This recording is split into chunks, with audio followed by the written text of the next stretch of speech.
Hey everyone, it's Naomi Wolf, and I'm so honored and thrilled to be talking to my friend and colleague and our beloved associate, Ora Nadrich, the celebrity commentator and the person we have called the mindful activist. Welcome back, Ora. Hi, Naomi. It is so great to be back with the DailyClout family. Well, we've certainly missed you, and it's wonderful to have you make a guest appearance. And we hope this is the first of many. So, you are the prolific author of many best-selling books about mindfulness and spirituality and other related super important issues, as well as a regular commentator. You've been a columnist or a featured guest on a Huffington Post. You've got a massive following on social media, and you're the author most recently of Time to Awaken, which is one of my favorite books. I love it so much. Everyone's got to read it. Is there anything you're working on right now that I've left out that you want to highlight before we dive in? Really quickly, my first book, Says Who, which is a cognitive method that I created for transforming negative and fear-based thoughts, has come full force back into my life. And all these people are reaching out to me that want to know the Says Who method. And I'm thinking maybe it's a sign of the times, because there's a lot of thought confusion. And when we start to say things like cognitive dissonance, mass formation psychoses, Matthias Desmet saying, and Robert Malone, I think there's some synchronicity, Naomi, that people want to learn the Says Who method, because it's really about challenging and questioning negative and fear-based thoughts. But what I find with the people that are reaching out to me is that they want to think for themselves, and they want to use their critical thinking skills. So I'm very excited about that. I'm doing a whole big new relaunch around the Says Who method. And what does it involve exactly? Like, just in a few sentences, how do we transform our thoughts? What's your approach? First of all, we think between 40 and 70,000 thoughts a day, and Wow. we're not cognizant of most of the thoughts, but what really grabs our attention are the fear-based thoughts and the negative thoughts. Well, what comes up for me around fear-based thoughts is what we've been going through for the last 4 years. I mean, that is in the front part of people's psyches. They're functioning from a, unnatural fight or flight fear. So you can imagine the thoughts, the automatic thoughts that are really, just raging in the mind, because we're being triggered all the time and we're being fear-mongered all the time. Right. So I created a questioning method. People have said to me, I never thought to question my thoughts before. We just accept our thoughts readily. Like, who's the thinker? Right. Do you know what I mean? So I find it really fascinating that when people who tend to be, negative thinkers, maybe not by choice, but by default, with everything that's coming at us, suddenly it's like, it's about mastering your mind, taking ownership, taking agency over our thoughts. And I really believe that that's kind of at the root of the problems, that we really don't think for ourselves. And we saw that with what happened with, I hate to use the words pandemic. Should I say plandemic? What's appropriate today? Whatever you think. Into an unnatural state of fight or flight. Mm-hmm.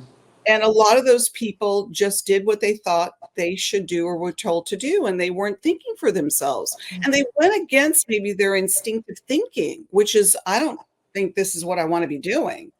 So I would say to somebody, if you had that thought, I don't think this is what I want to be doing, pay attention to those thoughts. Right. I mean, so it sounds like you're saying consciousness has a wisdom that's innate when something is an implanted thought or a fear-based thought, if we're aware of our thinking, which is kind of Buddhism 101, right? Absolutely. It's easier for us not to get trapped in that manipulation of our thoughts. Is that? Yeah, and I think it's, it goes back, it's very Socratic. It's like, who is the thinker? I just think that we hand it over. Like, we take our minds and we go, here, think for me. Right. And we saw this in full display globally, which is mind-boggling, that so many people literally gave over their thinking to so-called authority figures, whatever that means today. Right. I mean, I can't even say that today. Like, what is the authority figure? Right. Well, that that brings us very appropriately to the present moment, which is a lot of people watching, including me, are having a lot of fear-based thinking because of a very, very close and deadly, in other ways, assassination attempt against a former president last Saturday. And so, and then as we speak, I don't know where President Biden is. He's resigned his campaign in any event. I don't know who's president. I don't know who's making decisions in the Oval Office. As a national security situation, it's catastrophic because all of our enemies are watching Right. us not have any leadership that's clear in the Oval Office. And I just checked in I mean, literally before I hopped on with you, I watched the Secret Service director in a hearing be told to resign by a lot of Republican and Democratic lawmakers, and she's pretty much blowing them off, which suggests to me that they don't have the power to make her do anything. Very terrifying, the definition of a coup. And I checked, Vice President Harris's first appearance since President Biden resigned from campaigning, which suggests that he's not well enough to govern either. She's talking about college athletics at her first event. And, the White House press spokeswoman is nowhere to be seen. So I'm scared because because of news events, right? I mean, they're very frightening. My study of closing democracies and kind of fascism suggests that something's happening that we don't know. All that being said, what's going on from your vantage point, and how can we stay, I don't know, alert but not overwhelmed as we go through whatever we're going through? Well, I see what you see, and I think that we have been seeing this, what has led up to now. It seems like you're saying there's this absence of leadership completely. I mean, we've seen the decline of leadership, obviously, but now it's like who's really running, who's at the driver's seat here.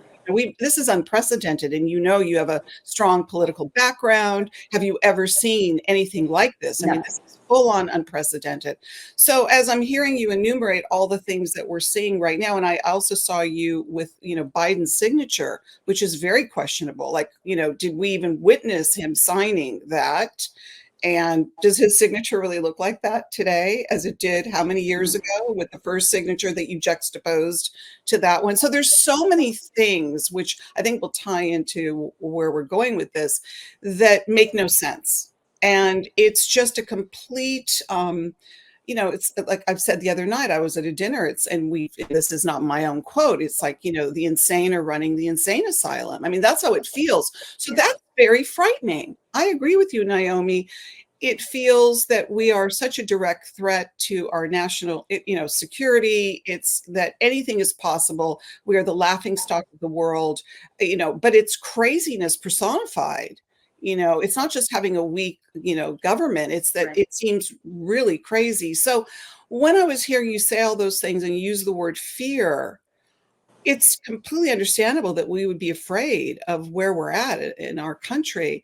But I know that fear, I mean, it's a genuine emotion to have, but I also know that it's not going to serve me well as far as what I can do proactively. And I would hope those that are really in positions to be proactive are not being taken over by fear. Because we have to have a semblance of normalcy and cohesiveness and lucid thinking and all of the things that are going to help us make decisions. And what I would hope for my fellow humanity right now, you talked about Kamala Harris, and what came to mind was, can anybody even follow her train of thought? What we've witnessed over the last, few years that she's been in office, it's like, it's bizarre. Has she been taken over? It's like the invasion of the body snatchers. Right. I don't know what happened.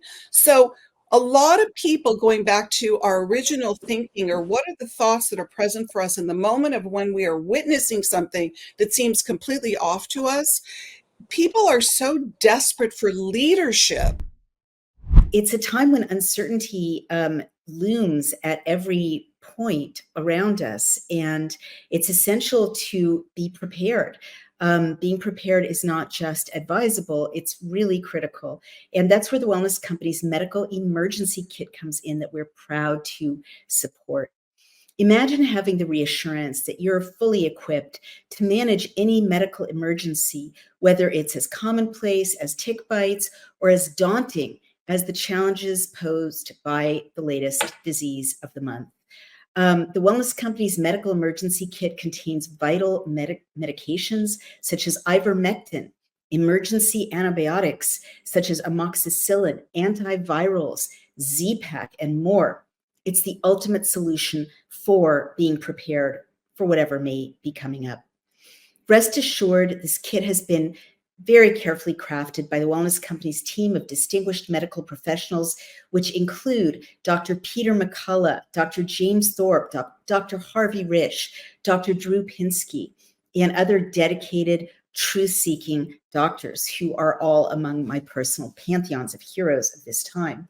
With their expertise, they've set the gold standard for safety and prevention. Don't wait till the next crisis catches you off guard.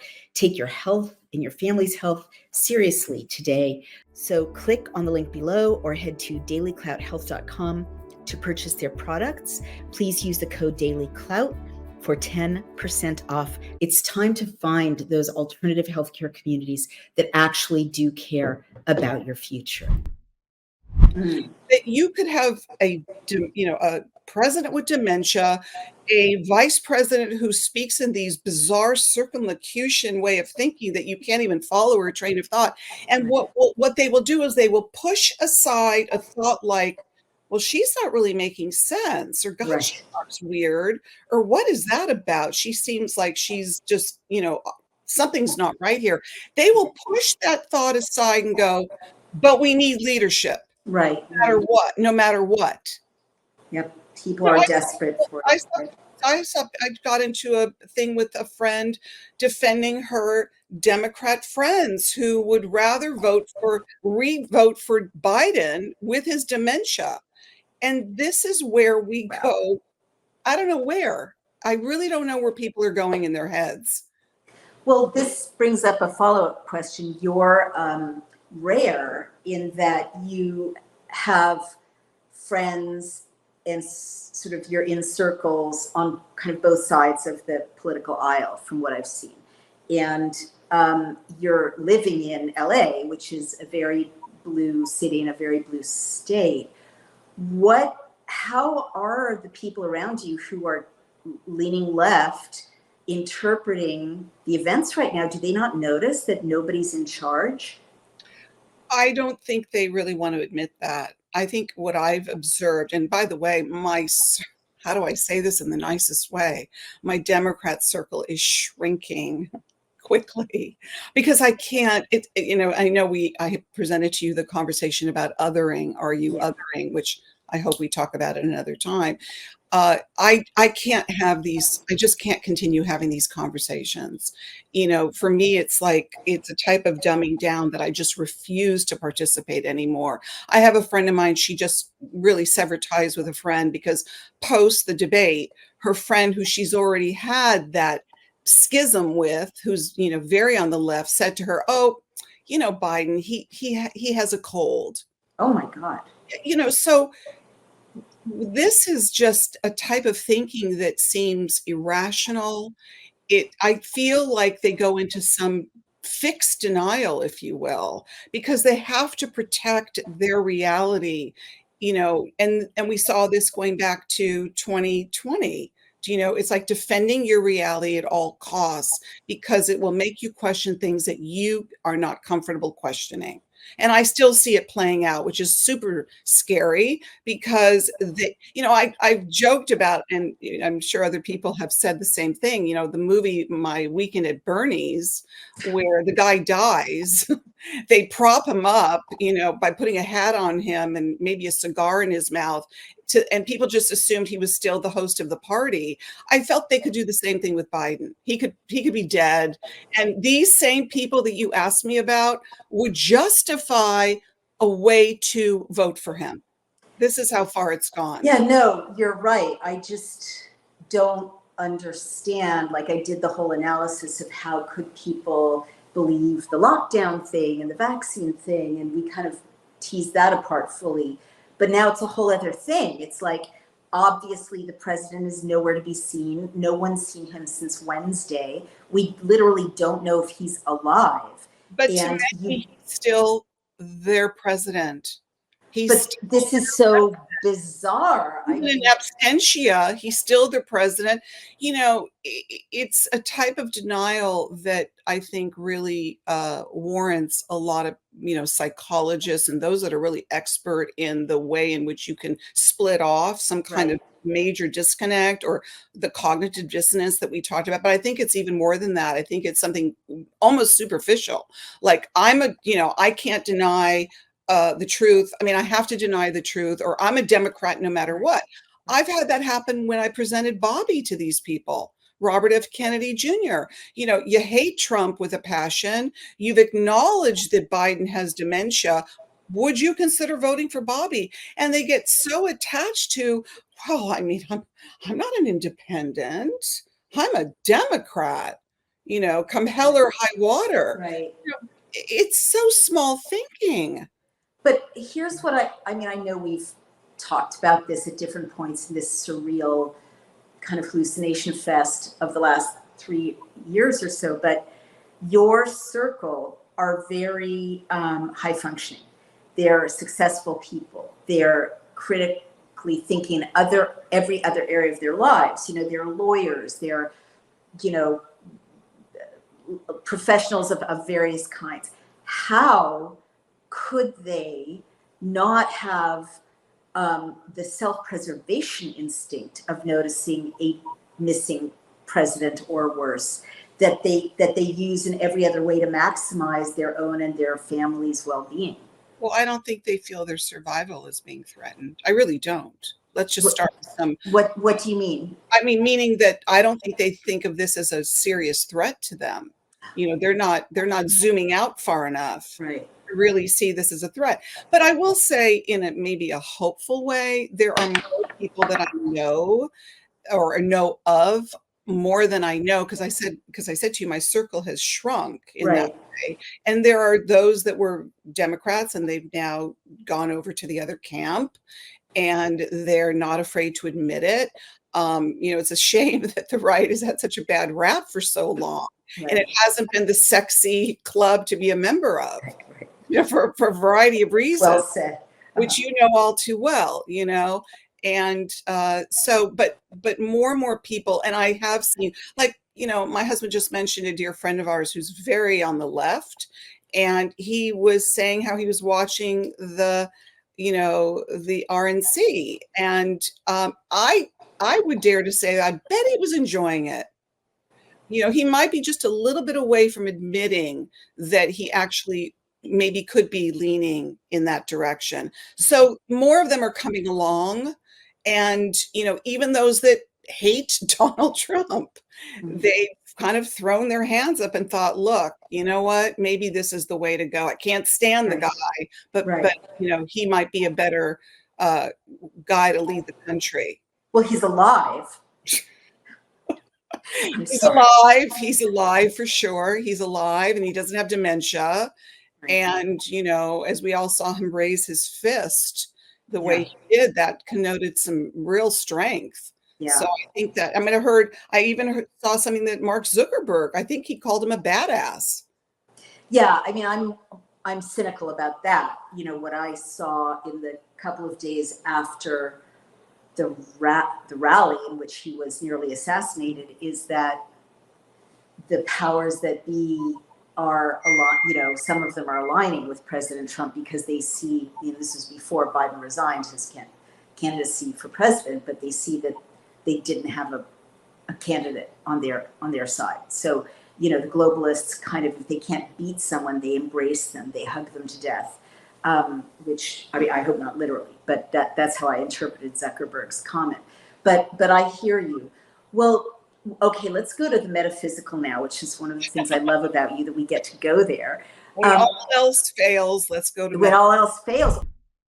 Hey everyone, here at Outspoken and on DailyClout, we delve into the intersection of politics, finance, health, and personal freedom.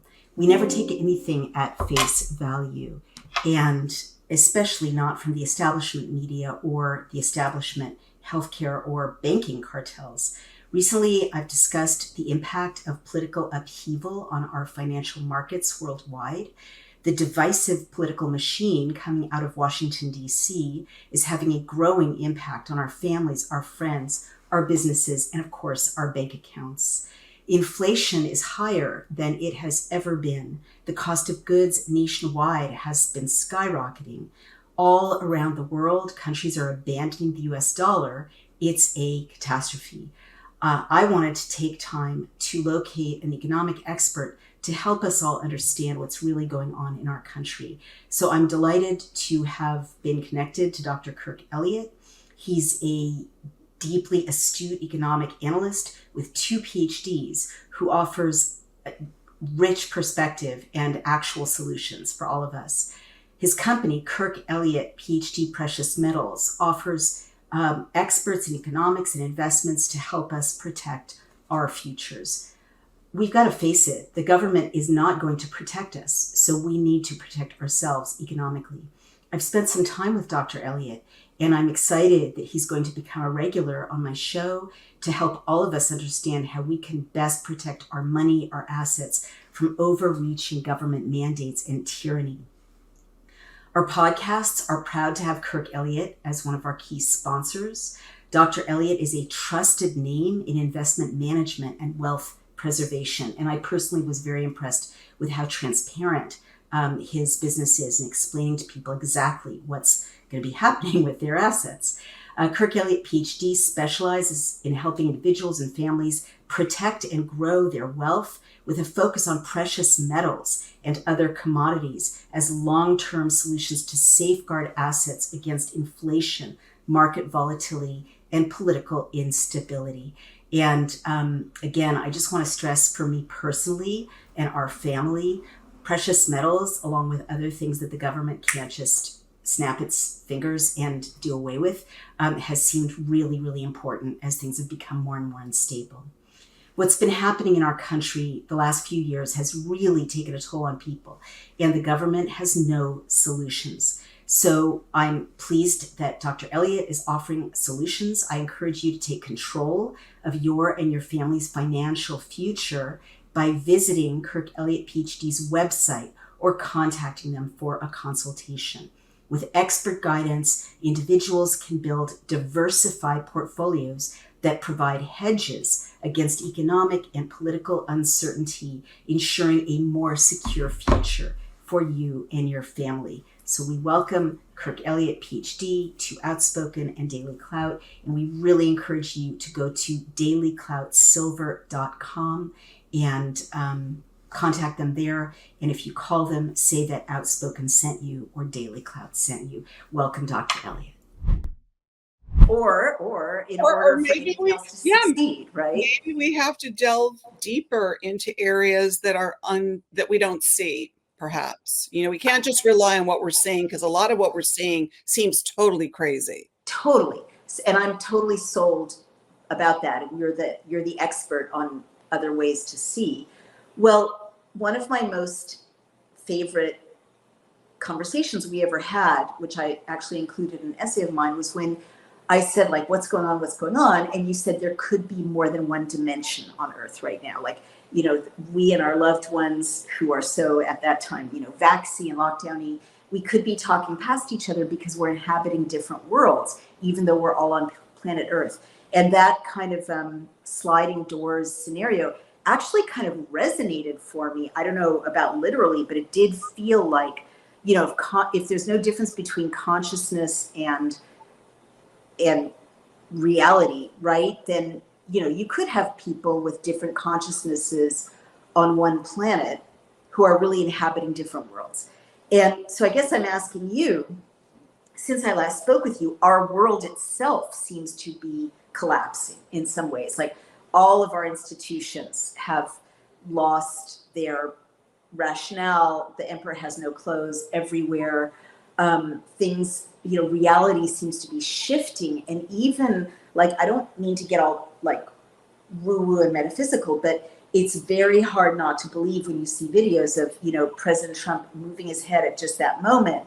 And the crowd being so still, that's what I can't get over, because in a normal situation, people would be stampeding. A lot of more people would have gotten hurt because of the chaos, but they were just very still. Events seem to have this kind of biblical quality right now, or like this kind of karmic quality, like things unfolding non-randomly. Can you just, I know that's not really a very sharp question, but just speak to the nature of reality. Why do I feel like things are changing and reality is getting weirder?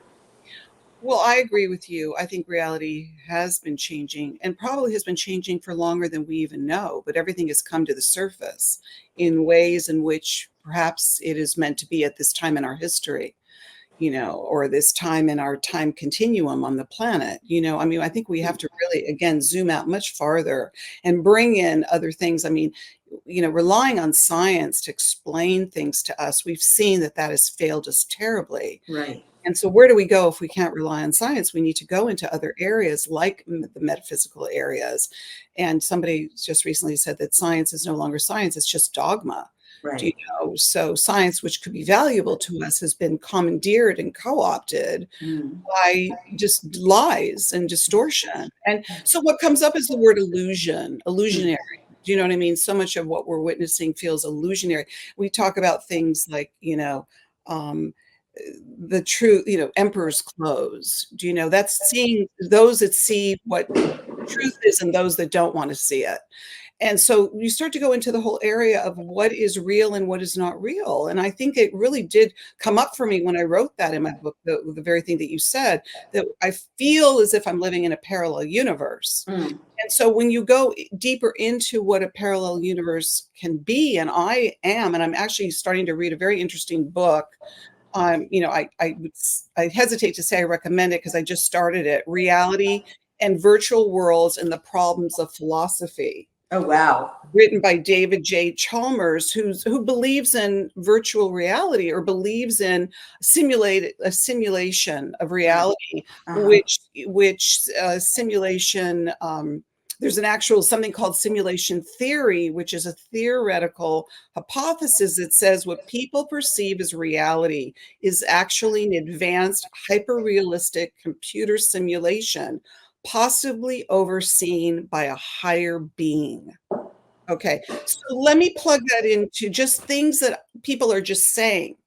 Things like, oh, do you get the feeling like we're being controlled by something that feels otherworldly?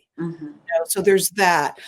How often have we heard Matrix? We all know about the Matrix movies, but over the last 4 years, I've heard it ad nauseum. We have to escape the Matrix. We're in the Matrix. You're either a red pill person or you're a blue pill person. Why is that being used so much now to really reference the times that we're in? So now with this simulation theory, which is an actual theory. What's interesting to me about this theory is that when I was wondering about this reality, or when people ask me those questions, which maybe you've been asked that question, Naomi, do you feel like there's some otherworldly presence that has taken us over? Which I think brings us into an area of like, what could that be? Is that other planetary presence? Extraterrestrial, which seems a little broad to me, but that we are sensing that something greater than us, it has taken over. It feels like this force. Do you know? So what is this force? What is it? It can be described perhaps as that we're in a simulation. And Swedish philosopher Nick Bostrom, I'm going to read some of my notes because I'm really diving into this, popularized the idea that reality is a computer simulation or virtual creation, and that humans are constructs within it. He says that if a civilization can create realistic simulations, chances are we're living in one. Now that's his theory. Right. Okay. But, excuse me, did that have we always been living in one? Because I feel like things were real until about 2012 or 2016, and then they began getting weirder and weirder and feeling less real. But were they real? They felt more real to me. They felt like They felt real to me too. But you, of all people, who took such a deep dive into, the Pfizer documents and what people believed Mhm. was real. Mhm. They Oh trusted. yeah, They yeah, trusted the medical, the institutions, and yeah. we were. No, I do understand, and certainly I mean, philosophers have struggled with this question for since the Enlightenment, right? Are we thoughts without a thinker? How can you tell the dancer from the dance?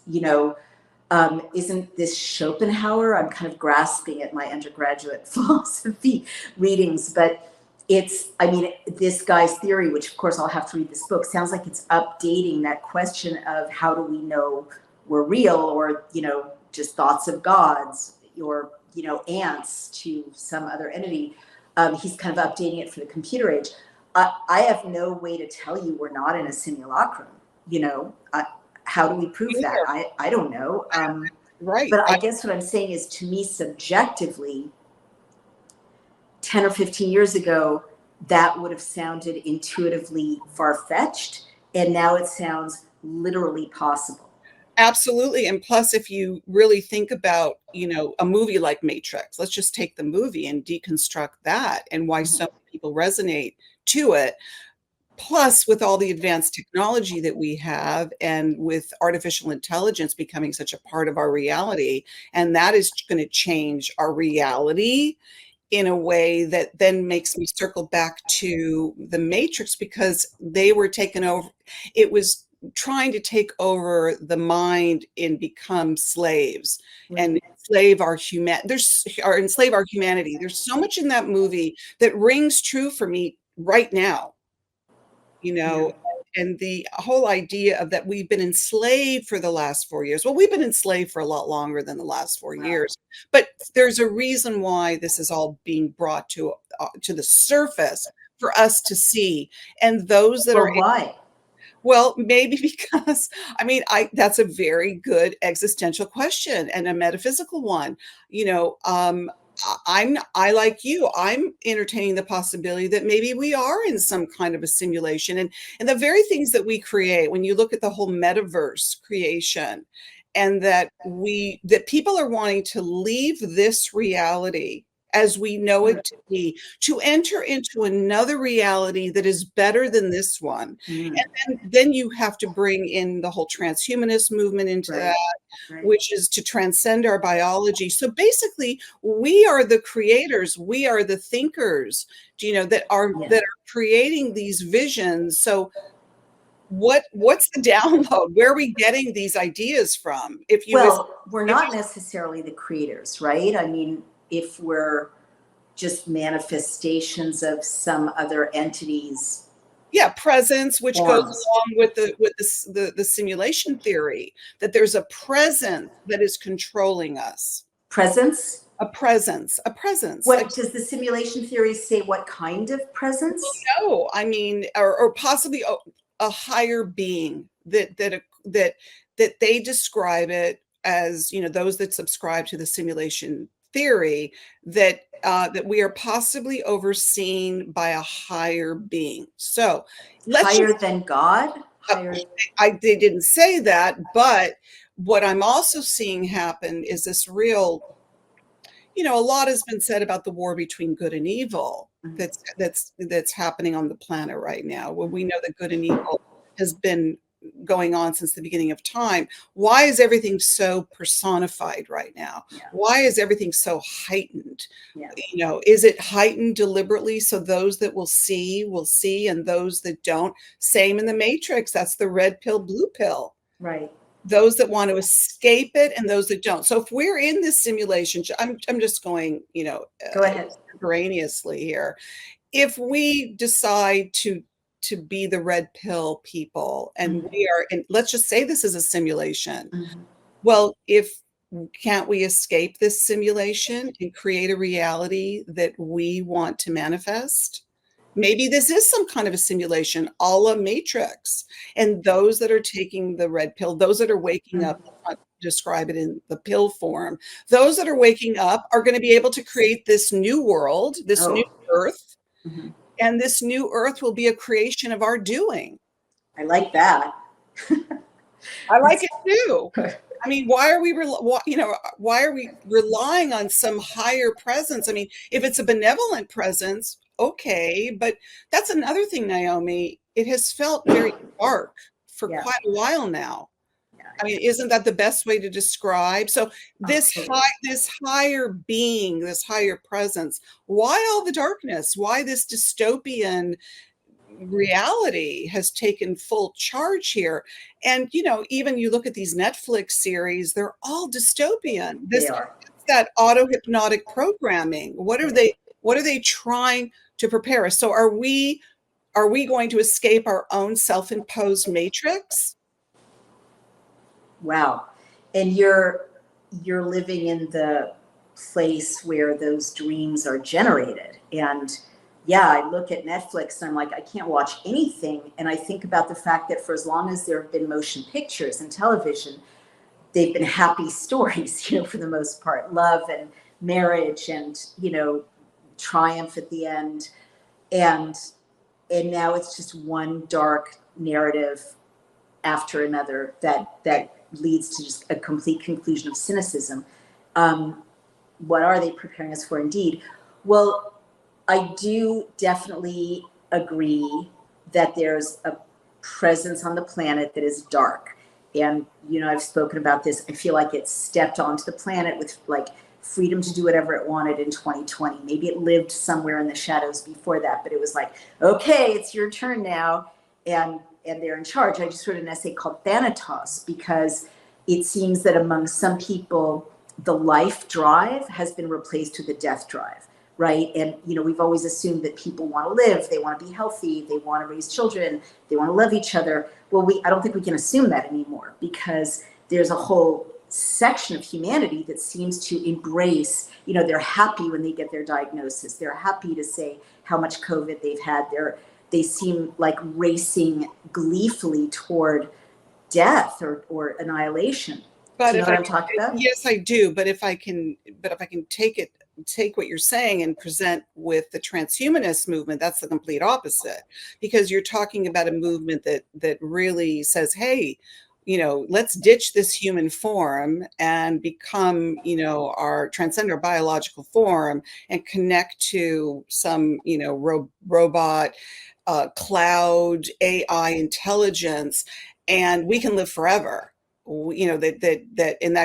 That transcends the whole notion of a Godhead, and that, God is an imperfect entity because we die and we get sick, and that's, we can go beyond this now. So maybe we're at a point in our evolution that there are those that will die off, right, whether consciously or not, or that maybe want to just, peace out off of this earth plane, and whether they, maybe they're not even aware that they're taking this poison in their body because, I don't know, maybe they're just not going to be here.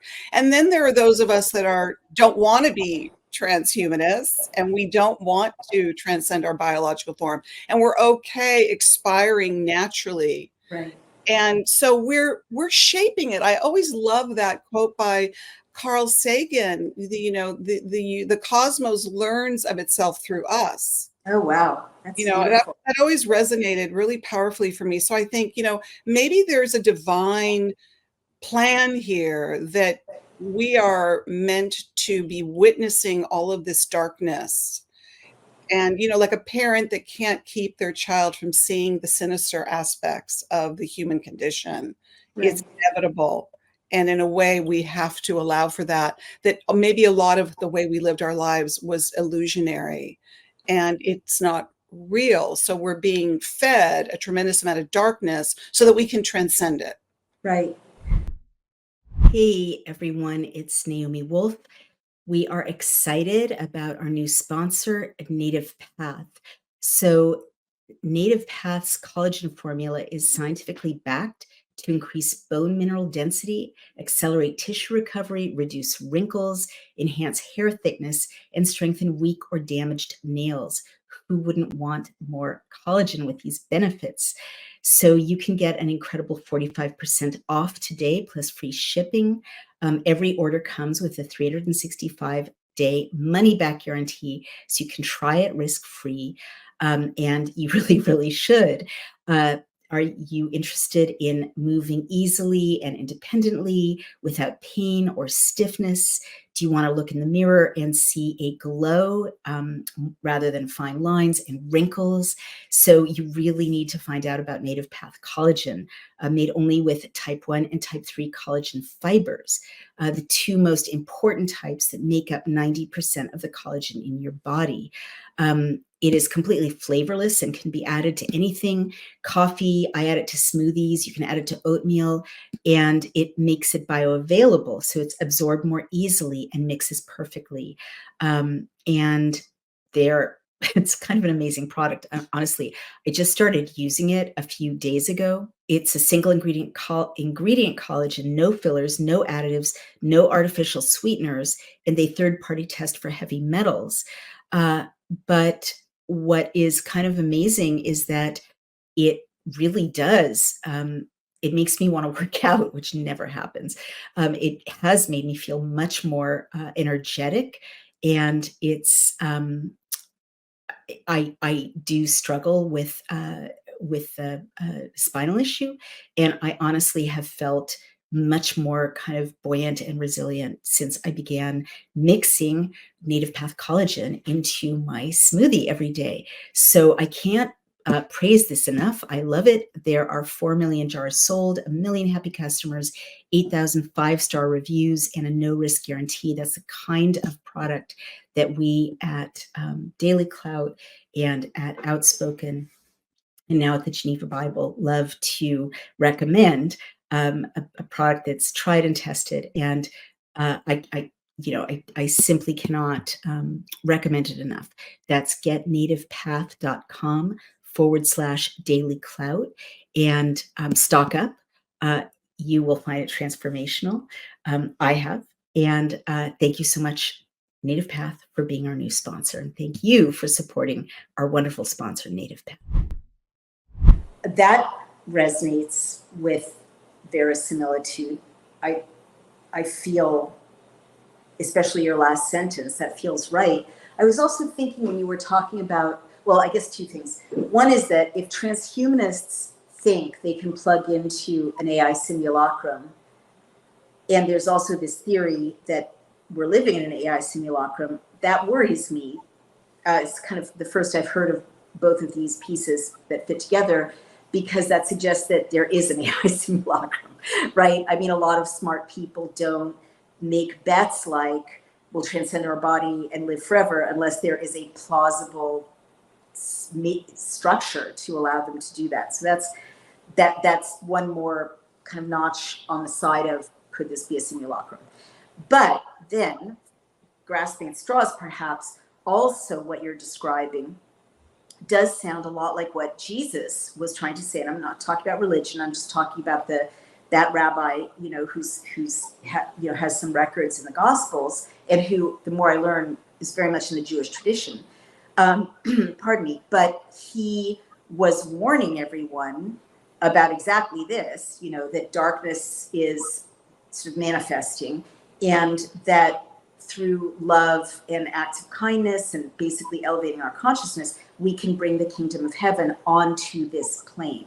That's how I read and interpret what he was saying. And then I've been talking to Chabadniks, Orthodox Jews, who believe the same thing, that Mashiach comes, meaning the kingdom of heaven, the Messiah, not in the Christian sense, but the sense of like God's kingdom on earth, a kingdom of morality and light, by all of us living moral lives, engaging in loving acts, and so on, that we bring Mashiach, and that darkness is going crazy on the planet to delay Mashiach. And again, Mashiach is that consciousness, right? Human consciousness, bringing this kingdom of light onto our own plane.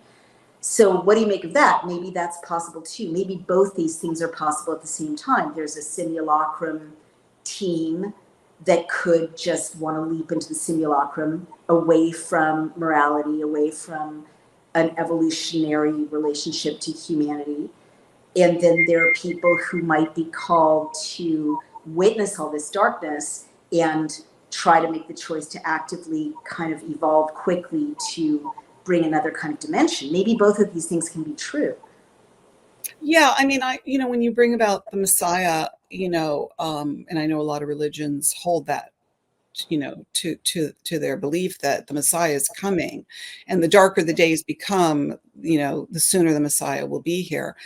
I also think of it more in a collective consciousness way. And I think, to bring it into real time, or current time, I think of like the way a lot of people, what I heard people say, what happened with Trump, that he happened to turn his head ever so slightly and that he literally dodged the bullet Right. a fatal bullet, I should say. He got struck by a bullet.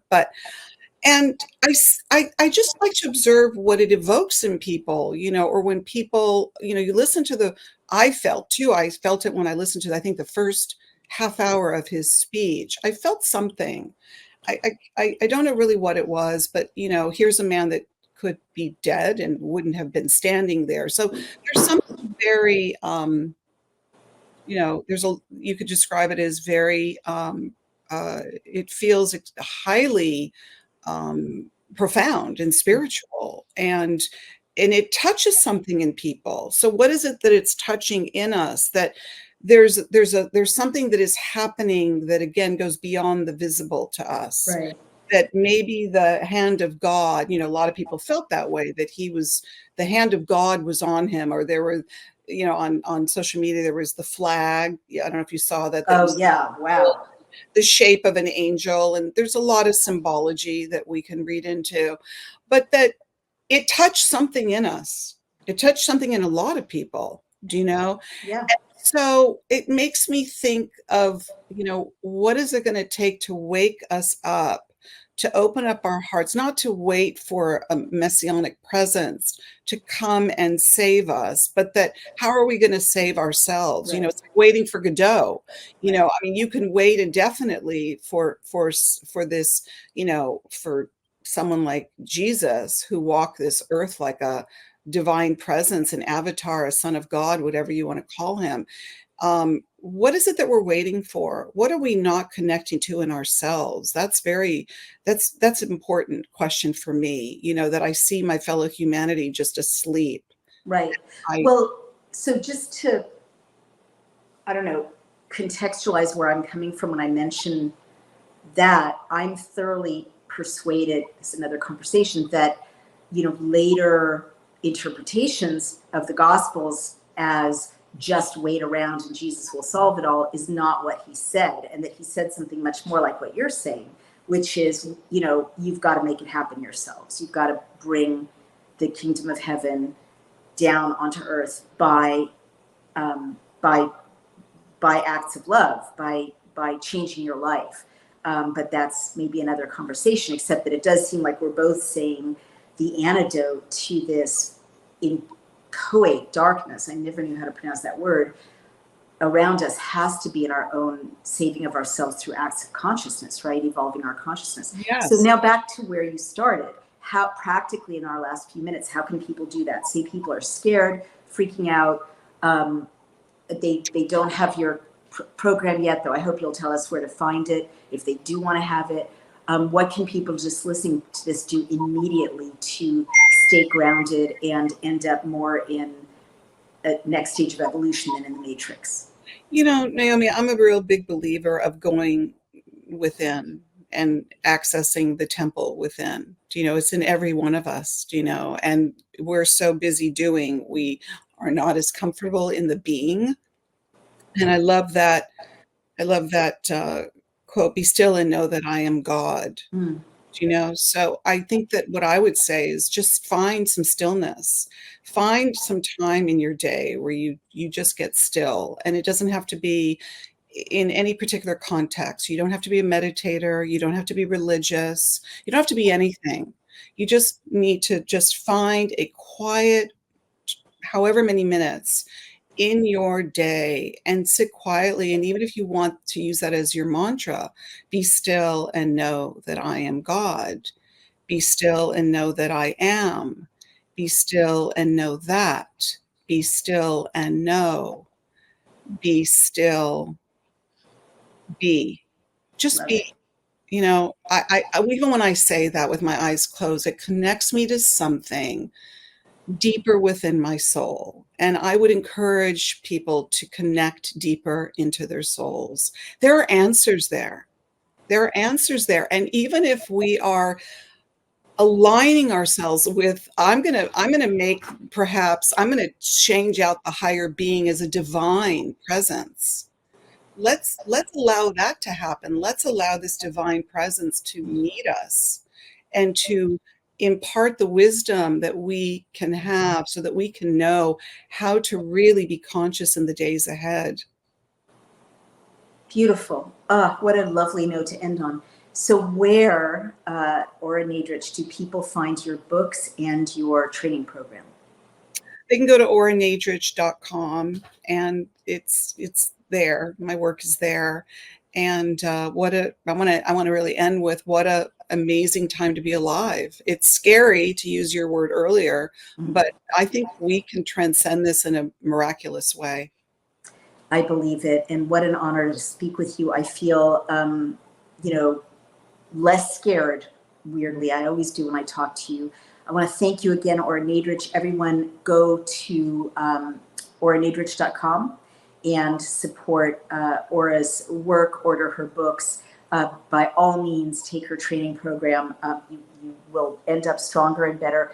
Ora, I'm going to let you go because I have to say a few words about our sponsor. And thank you, Naomi, for having me today. Thank you. Always love our conversations. So do I. Unmissable. Thank you, Ora. Thank you. Okay, I'll remove that. And I just want to thank you all and let you know that we want to thank our sponsor, Native Path. And if you go to getnativepath.com/DailyClout, you can get 45% off.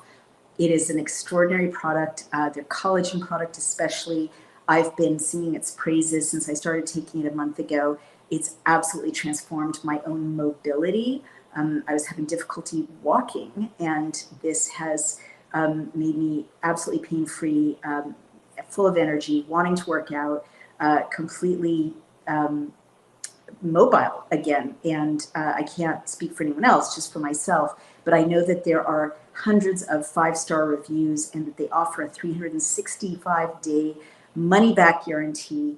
And it's a tasteless, odorless product that you can put in a smoothie, put in soups, so easy to take, absolutely transformational, and it replaces what we lose as we get older in our skin, in our hair, in our joints, and so on. Who wouldn't want more of that?